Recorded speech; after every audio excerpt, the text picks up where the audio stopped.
Hey, I'm Clent Stewart, head coach of the Bartlesville Bruin boys basketball program, and this is the Bruin Elite Camp.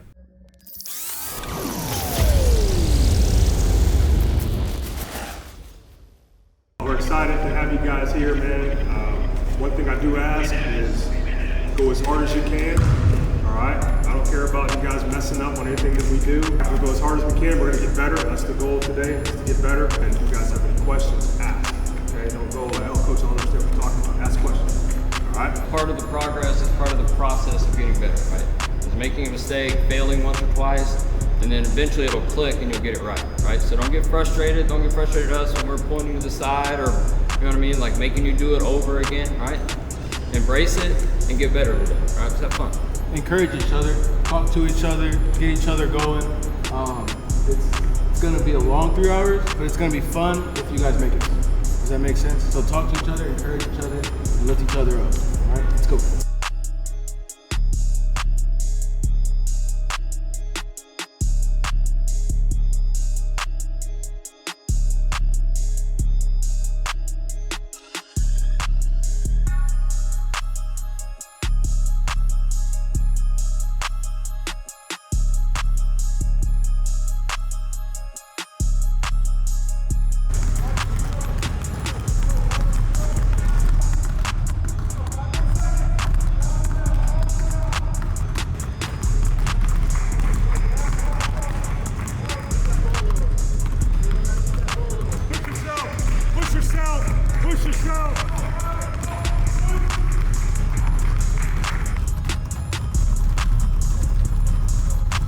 We're going to start out with close shots, working on our form, all right, our form, our touch. That's always important, okay, before we start moving out away from the basketball.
Understanding terminology is a big step to understanding how the game is played. So with that, we're going to take a look at some of this terminology.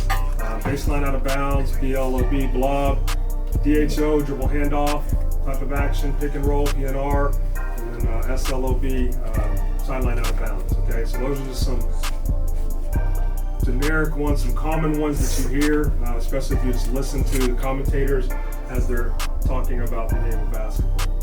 When it gets to some action, who plays NBA 2K? Every day. What's your favorite? Do you run any plays on 2Ks or pick and roll?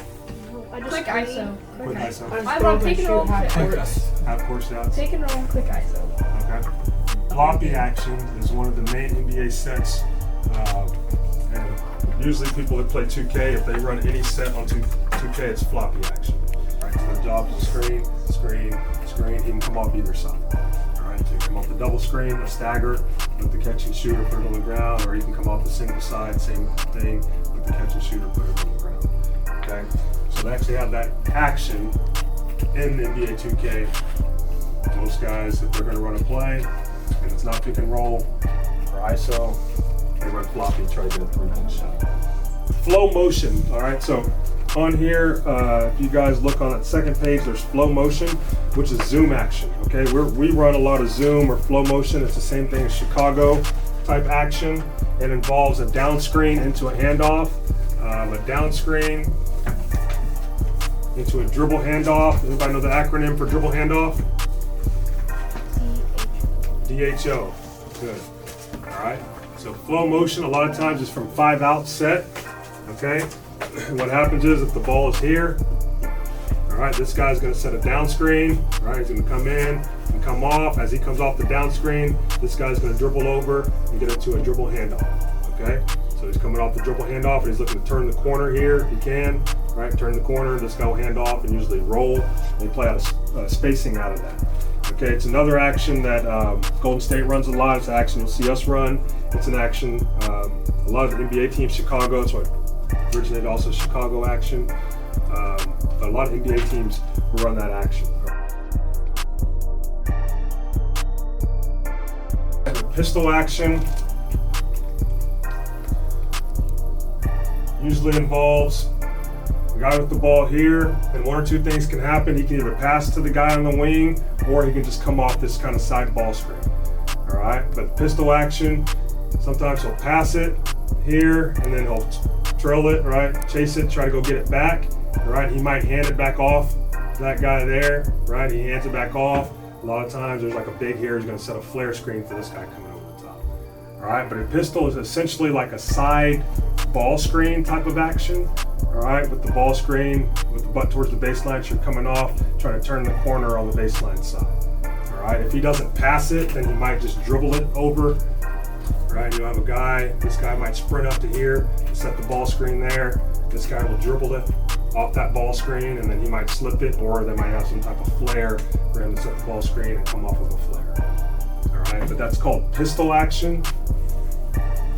So there's your screen, ball side.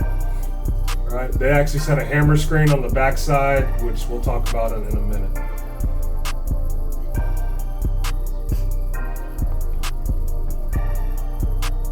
All right, so there's that side ball screen. Usually, a lot of times it's guard to guard, pistol, and then here comes the flare. He didn't use it, and then they actually came into a true side ball screen with their big.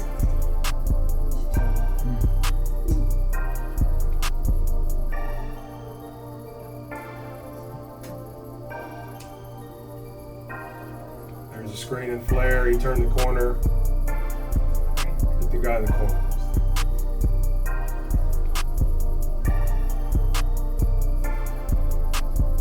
Screen, flare. He got downhill and showed his hops.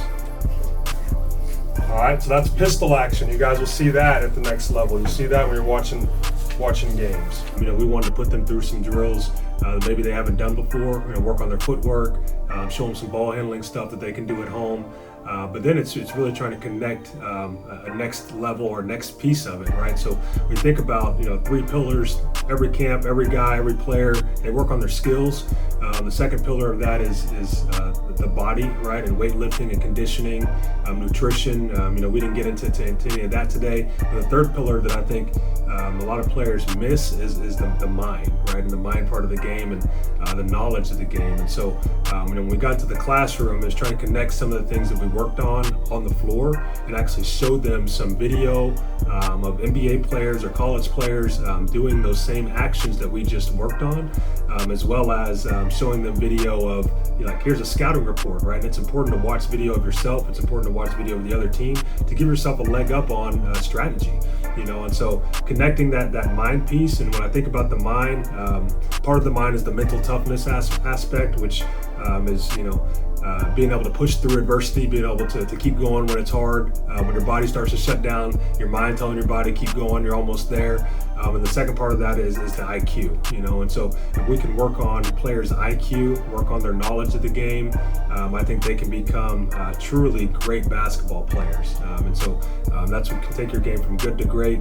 And I think a lot of people kind of miss that aspect. So that's what we wanted to focus on in this camp, is really connecting the skill with the mind, and helping these guys grow. And then the takeaway from that is, we gave them some terminology and stuff that they can utilize as they move forward and reference, as they get older and start preparing for varsity basketball. So hopefully once we get them, they have a better understanding of the game. So it's a circle that helps the guys out, and obviously it'll help us out as they get older as well.